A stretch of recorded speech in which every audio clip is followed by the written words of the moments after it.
കാസിനെ രഹസ്യങ്ങൾ ചോർത്താൻ വേണ്ടി നമ്മുടെ സുലൈമാൻ എന്തൊക്കെ ത്യാഗം ചെയ്യുന്നത്. ഇവിടുത്തെ പോലെ കോഴി ബിരിയാണിയും ചിക്കൻ ഫ്രൈ അവിടെ കിട്ടുമോ? ശരിയാ, ആ വർമ്മന്മാരുടെ ഇടയിൽ കിടന്ന് പുല്ലും വൈക്കോലും തിന്ന് ഒരുമാതിരി മുരുങ്ങാക്കൊരു പരുവത്തിലായി. സുലൈമാനെ ഇങ്ങോട്ട് വിളിച്ചാലോ? വേണ്ട വേണ്ട വേണ്ട. അവനിവിടെ കയറി വന്ന കൊട്ടാരത്തിനോട് സംശയിക്കും. ചെല്ലിമേ കോഴി വരിച്ചിരിപ്പില്ലേ, അത് കുറെ പൊതിഞ്ഞെടുത്ത് സൂത്രത്തിൽ അവനുകൊണ്ട് കൊടുക്ക്. അല്ലാത്ത ബുദ്ധി. എന്താ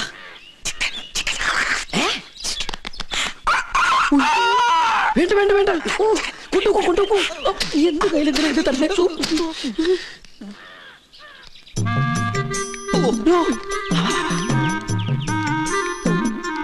എന്താ ഈ ബുദ്ധി? ഈശ്വര, കോഴി മുറുക്കാനാ, മുറുക്കാൻ മുറുക്കാനാ. ആരും എന്നെ തെറ്റിദ്ധരിക്കരുത്. മുറുക്കാൻ എന്നാ നമുക്ക് അങ്ങോട്ട് മുറുക്കലൊക്കെ പിന്നെ ഇങ്ങോട്ട് വരിക. കാര്യസ്ഥനായരെ അസലായി നിക്ക. ഊണ് കഴിഞ്ഞിട്ട് ഒന്ന് മുറുക്കണോന്ന് നിരീക്ഷിച്ചിരിക്കുകയായിരുന്നു. ഇയാളും തുടങ്ങിയോ ദുശീലം? തുടങ്ങി 2 മിനിറ്റ് മുമ്പ് തുടങ്ങി. നിക്ക, അങ്ങ് തരിക. തരില്ല. ഇങ്ങ് തരിക. പറ്റില്ല. ഇങ്ങ് തരികന്ന്. എന്നാ ശരിയാവില്ലെന്ന്. ഒരു നമ്പൂരി ചോദിച്ചാൽ നായര് കൊടുത്തിരിക്കണം, പ്രത്യേകിച്ച് മുറുക്കാൻ. ഇത് ഞാൻ തരില്ല. ഇങ്ങ് തരിക.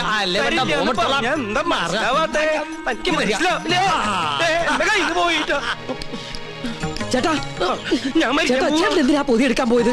ആ പരശുനമ്പൂരി ആ പൊതി കൊണ്ട് എങ്ങോട്ട് പോയി?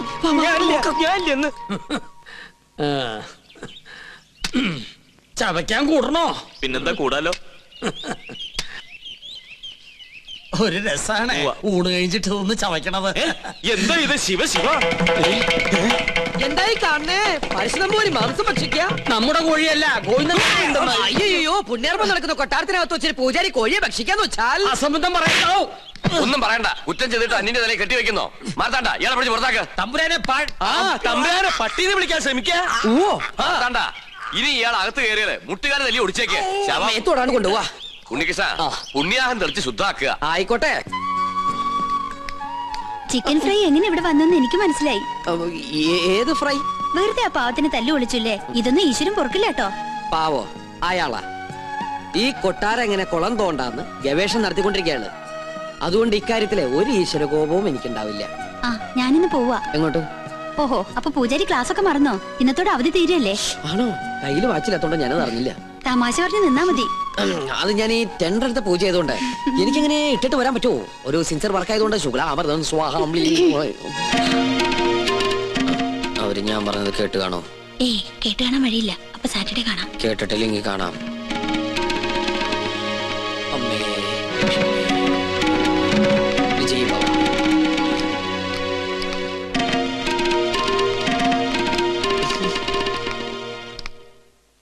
എന്താ ഉണ്ണികൃഷ്ണനായിട്ട് സംസാരിച്ചത്? ഒന്നുമില്ല. ഗോപികയെ കുറിച്ച് പറയായിരുന്നു. എന്നെ കുറിച്ചോ? എന്തു പറഞ്ഞു? പൂജയ്ക്ക് ഫലം ഉണ്ടാകുമെന്നും ഗോപിക തമ്പുരാട്ടിക്ക് ഇഷ്ടപ്പെടുന്ന രാജകുമാരനെ ഉടനെ കണ്ടെത്താൻ കഴിയുന്നു. ഉണ്ണികൃഷ്ണൻ പറഞ്ഞത് നേരാ. എനിക്ക് അപ്പൊ പൂജയ്ക്ക് ഫലം ഉണ്ടായെന്ന് പറയണേ? ആരാ രാജകുമാരൻ? ഏത് കൊട്ടാരത്തിലെയാ? അതൊന്നും നീ പറയണ്ട. പിന്നെ നീ വിഷമിക്കണ്ട. എന്റെ വിവാഹം കഴിഞ്ഞാലുടൻ നിന്നെ ആരെങ്കിലും ഏൽപ്പിക്കുന്ന അച്ഛൻ പറഞ്ഞത്. അങ്ങനെ ആരെങ്കിലും കേട്ടാനൊന്നും എന്നെ കിട്ടില്ല. അതെന്താ? നീ ആരെങ്കിലും കണ്ടുവച്ചിട്ടുണ്ടോ? പക്ഷെ ഒരു ചിന്ന പ്രോബ്ലം. കക്ഷി മറ്റൊരു ജാതിയാ.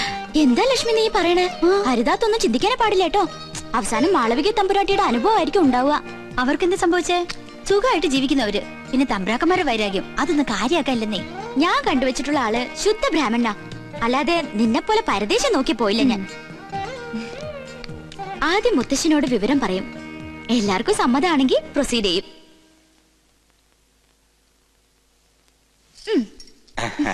എന്തോ ഒരു കാര്യസാധ്യത്തിന് വേണ്ടിയുള്ള പുറപ്പാടാണെന്ന് മനസ്സിലായി.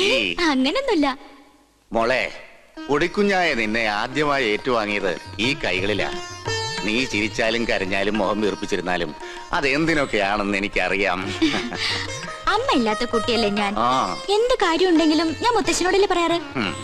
ഞാനൊരു കാര്യം പറഞ്ഞാ മുത്തശ്ശൻ വഴക്കു പറയോ? ഇല്ല. ഉറപ്പാണല്ലോ. വളച്ചൊടിച്ചു മുത്തച്ഛനെ ബോറടിപ്പിക്കാതെ കാര്യം പറ. എന്റെ വിവാഹം തടസ്സങ്ങളൊന്നും കൂടാതെ നടക്കാനല്ലേ മുത്തശ്ശ ഈ യാഗവും പൂജയൊക്കെ? അത് നിനക്കറിയാവുന്നല്ലേ. പൂജയുടെ ഫലസിദ്ധി കൊണ്ടോ ദൈവനിശ്ചയം കൊണ്ടോ എന്തോ എനിക്കൊരാളെ ഇഷ്ടമായി. ആദ്യമായിട്ട് മുത്തശ്ശനോടാ പറയണേ. ഞാൻ ഇഷ്ടപ്പെട്ട ആളോട് പോലും ഇക്കാര്യം പറഞ്ഞിട്ടില്ല. കാരണം പഴയ ചരിത്രം ഇനി ഈ കൊട്ടാരത്തിൽ ആവർത്തിക്കരുത്. ഇവിടുത്തെ ഒരു പെൺകുട്ടി പ്രേമിച്ചിനി ഒളിച്ചോടൊന്നും കരുതണ്ട. ഈ ഗോപികയ്ക്കൊരു മംഗല്യം ഉണ്ടെങ്കിൽ അത് മുത്തശ്ശന്റെ അനുഗ്രഹത്തോടും ആശീർവാദത്തോടും കൂടി മാത്രമായിരിക്കും.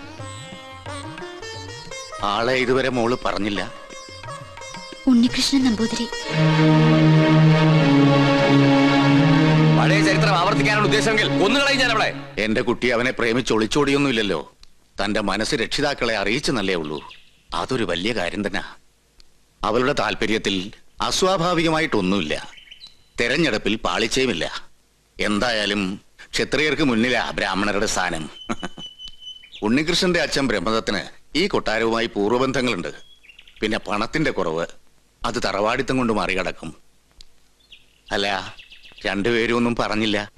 യാഗത്തിന്റെ ഫലം നേരത്തെ കിട്ടിയെന്ന് വിചാരിക്ക. നിമിത്തങ്ങളും വിവാഹത്തിന് അനുകൂലം. ഇന്നത്തോടെ പൂജയെല്ലാം അവസാനിപ്പിക്കാം. വരനെ കണ്ടെത്തിയ സ്ഥിതിക്ക് യാഗം തുടരുന്നതും ദോഷാണ്. താൻ എവിടെ പോയി കിടക്കായിരുന്നു? ഞാൻ കോർപ്പറേഷൻ ഓഫീസിൽ പോയി ചെയർമാനെ കണ്ടില്ല. ചെയർമാന്റെ വീട്ടിൽ പോയി ചെയർമാനെ കണ്ടില്ല. എനിക്ക് ആകെ ഒരു ടെൻഷനാ. ചെയർമാനെ കണ്ടില്ല. ചെയർമാനൊക്കെ അവിടെ ഇരിക്കട്ടെ. അവിടെ ഇരിക്കട്ടെ. എടോ, പൂജ ചെയ്യാനെത്തിയ ഉണ്ണികൃഷ്ണൻ. അത് ഉണ്ണികൃഷ്ണൻ തന്നെ അല്ലാന്ന് നിങ്ങളെ ആരോ. താൻ എന്തൊക്കെയാ പറയുന്നേ?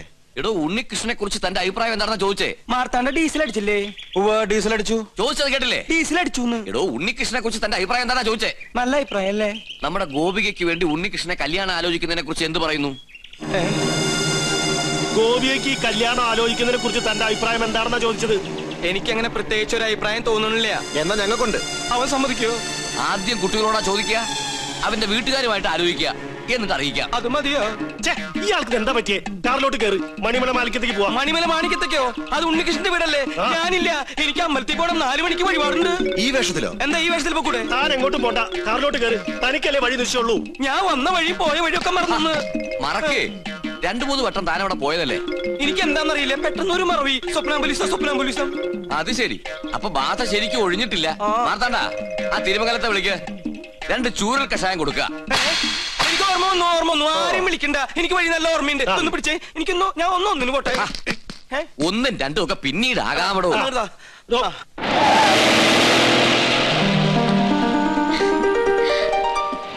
ഉണ്ണീഷ്ണ, പോയിട്ട് വരാം.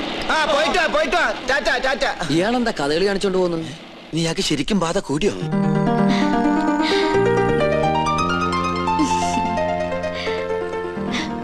എന്താണ് തമ്പുരാട്ടിക്കുട്ടി നല്ല ഹാപ്പി മൂഡിലാണല്ലോ. കാര്യമുണ്ട്. എന്താണാവോ? അതെ, എനിക്ക് വേണ്ടി കല്യാണം ആലോചിക്കാൻ എല്ലാരും കൂടി പോയിരിക്കുക. അപ്പൊ താൻ സമ്മതിച്ചോ കല്യാണത്തിന്? എന്താ മുഖത്തിനൊരു വാട്ടം? ഏയ്, ഒന്നുമില്ല. ആരാണ് ആ ഭാഗ്യവാനായ ചെറുപ്പക്കാരൻ നോർത്താ? ആളെ ഞാൻ പറയില്ല. വേണമെങ്കിൽ തൊട്ട് കാണിക്കാം.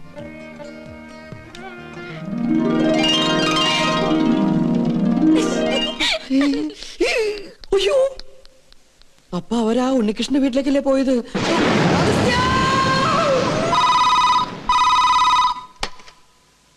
ഹലോ, ഉണ്ണികൃഷ്ണന്റെ വീട് തന്നെയല്ലേ? അതെ.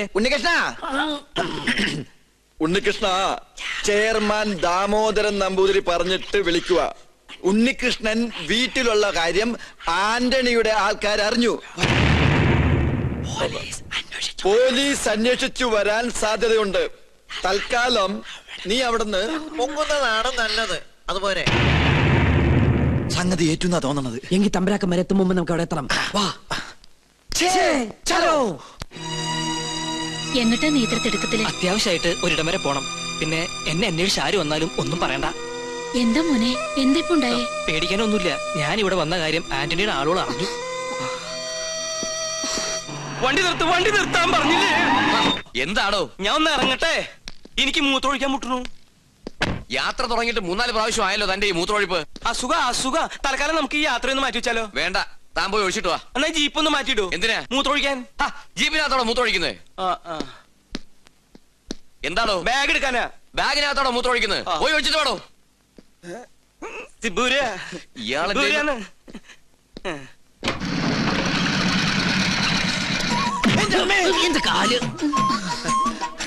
ഉണ്ണികൃഷ്ണൻ ഇവിടെ ഇല്ല. അറിയാം, അവൻ ഇവിടെ ഉണ്ടാവില്ലെന്ന് പറഞ്ഞിരുന്നു. അതുകൊണ്ടല്ലേ ഞങ്ങൾ വന്നത്. ഞങ്ങൾ ഉണ്ണിയുടെ സുഹൃത്തുക്കളാ. എന്റെ പേര് ഉണ്ണികൃഷ്ണൻ തന്നെയാ. എന്റെ പേര് അഗസ്റ്റിൻ. അഗസ്റ്റിൻ നമ്പൂതിരി. ഞങ്ങൾ 2 ഫ്രണ്ടുക്കളാ. ബാക്കിൽ നിന്ന് വന്നേ ഉള്ളൂ. അകത്തേക്ക് വരിക. അമ്മയുടെ പേരെന്താ? സരോജിനി. എന്നാ അകത്തോട്ടിരിക്കാം. എന്നാലും അകത്തേക്ക് ഇരിക്കുന്നതിന് മുമ്പ് അമ്മ ആ സന്തോഷ വാർത്ത അറിഞ്ഞിരിക്കണം. അമ്മേ. അതെ പിച്ചക്കാരൻ വിളിക്കണം. അത് ഞാനാ. നീയായിരുന്ന. നമ്മുടെ ഉണ്ണിക്കൊരു മഹാഭാഗ്യം കൈവന്നിരിക്കല്ലേ. ഉദയപുരം കൊട്ടാരത്തിലെ ശ്രീകണ്ഠവർമ്മയുടെ മകളും ഉണ്ണിയും തമ്മിൽ ഒരു കല്യാണാലോചന. ശ്രീകണ്ഠവർമ്മയും ഞങ്ങളും ക്ലോസ് ഫ്രണ്ടുക്കളാ. ഒരു കണക്കിന് പറഞ്ഞാൽ ഞങ്ങൾ തന്നെ ഇടനിലക്കാര്. അവരിപ്പോ ഇവിടെ എത്തും. അല്ല, ഉണ്ണി ഇവിടെ ഇല്ലാത്തതിന്റെ കുറവ് അവരറിയാൻ പാടില്ല. അതെ. പിന്നെ ഈ പോലീസും കേസും പ്രശ്നങ്ങളൊന്നും അവരറിയാതിരിക്കാൻ വേണ്ടിയാ പറയുന്നേ. അമ്മ അധികം ഒന്നും അവരോട് സംസാരിക്കണം. ഉണ്ണി പ്രത്യേകം പറഞ്ഞിരുന്നു. അവരെത്തി. അപ്പൊ എല്ലാം പറഞ്ഞ പോലെ. അയ്യോ, പോന്നോ? ഇങ്ങോട്ടാ പോന്നതെന്ന് പിന്നീട് അറിഞ്ഞത്. താനെന്താ ഇവിടെ? സദ്യയുടെ ചുറ്റുവട്ടം എവിടെ ഉണ്ടോ അവിടെ നോമുണ്ടാവുമല്ലോ. പിന്നെ തമ്പുരാക്കന്മാർ ഇങ്ങോട്ട് പുറപ്പെട്ടു എന്ന് അറിഞ്ഞപ്പോ ഒരു ബൈക്ക് സംഘടിപ്പിച്ചു. 100, 110, 100, 110 അങ്ങോട്ട് പാഞ്ഞു. അതെ അതെ. പിന്നെ ഇവിടെ സ്വീകരിക്കാനും സംസാരിക്കാനും ഞാൻ മാത്രമല്ലേ ഉള്ളൂ. അതുകൊണ്ട് അമ്മയ്ക്ക് ഇവരൊന്നും മനസ്സിലായില്ല. ഇത് ശ്രീകണ്ഠവർമ്മ, ക്ലാസ് തമ്പുരാൻ. ബാലഗോപാലവർമ്മ, മിഡിൽ ക്ലാസ് തമ്പുരാൻ. രാജശേഖരവർമ്മ, ലോ ക്ലാസ് തമ്പുരാൻ. എല്ലാവർക്കും അകത്തേക്ക് ഇരിക്കാം. അല്ല, ഗോവിന്ദൻ നായർ എവിടെ? ഗോവിന്ദൻ നായരെ, കാര്യങ്ങളൊക്കെ മനസ്സിലായില്ലേ? ഇനി എന്റെ തല വെട്ടിക്കോ. നിങ്ങളുടെ തലവെട്ടം ഞാൻ എന്താ ബാർബറോ? ഇങ്ങോട്ടൊന്ന് നോക്കിയേ. നീ എന്താ ഇവിടെ? അത് ശരി. വീട്ടിൽ കയറി വന്ന് വീട്ടുകാരനോട് നീ എന്താ എവിടെയെന്നാ? നല്ല അടി കിട്ടും. വീട്ടിൽ കയറി എനിക്ക് പിടിയും കിട്ടണില്ല. കിട്ടിയ പിടി വിടാണ്ട് വേഗം വാ. വളച്ചുകെട്ടില്ലാതെ കാര്യത്തിലേക്ക് കടക്കാം. ഉണ്ണികൃഷ്ണന് വേണ്ടി വിവാഹം ആലോചിച്ചു വന്നാ ഞങ്ങള്. എന്നാലും ഇത്ര പെട്ടെന്നൊന്നും വേണ്ടായിരുന്നു അല്ലേ മേ? എന്നായാലും വേണ്ടതല്ലേ. എന്നാലും എനിക്കത് അങ്ങോട്ട് വിശ്വസിക്കാൻ പറ്റണില്ല. എനിക്കും.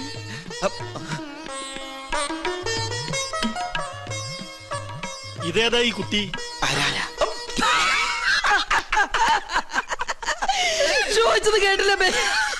ഇതാരാ? ഒന്ന് പറഞ്ഞു കൊടുക്കട്ടെ മേ. ഉണ്ണിയുടെ പെങ്ങളാ സുധ. കൊള്ളാല്ലേ? കൊള്ളാം. അമ്മ പെങ്ങളെ തിരിച്ചറിയില്ല എന്ന് പറഞ്ഞ എനിക്ക് ആദ്യം മനസ്സിലായില്ല, ഇപ്പെല്ലാം മനസ്സിലായി. നീ എങ്ങനെയാ അവിടുന്ന് ഇടുവന്നേ? അപ്പോ നിങ്ങൾ ആലോചിച്ച ശേഷം ബന്ധുക്കളോടൊപ്പം കൊട്ടാരത്തിലേക്ക് വരിക. തീരുമാനങ്ങളൊക്കെ അവിടെ വെച്ചാകട്ടെ. ഉണ്ണികൃഷ്ണ, തന്നോട് ഒരിക്കൽ എനിക്കൊരു പാപം ചെയ്യേണ്ടി വന്നു. മുത്തശ്ശി മരിച്ച വിവരം അറിയിക്കാതിരുന്നത്.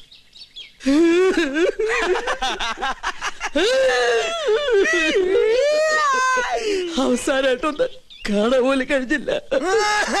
അതിന് നീ എന്തിനാ കരയണേ? ആ 16 അടി സദ്യയുടെ അദ്ദേഹം എനിക്ക് കിട്ടില്ലെന്ന് ഓർത്തിട്ടാ. അത് പോട്ടെ പോട്ടെ പോട്ടെ. അതൊക്കെ പോട്ടെ. ഇനി കല്യാണം കഴിയുന്നത് വരെ താൻ കൊട്ടാരത്തിലുണ്ടാവണം. ഒരുപാട് കാര്യങ്ങൾ തന്റെ സാന്നിധ്യത്തിൽ തീരുമാനിക്കാനുണ്ട്. 10 വർഷങ്ങൾക്ക് ശേഷം കൊട്ടാരത്തിലൊരു മംഗല്യം നടക്കാൻ പോണത്. എന്നാ ഞങ്ങളങ്ങോട്ട്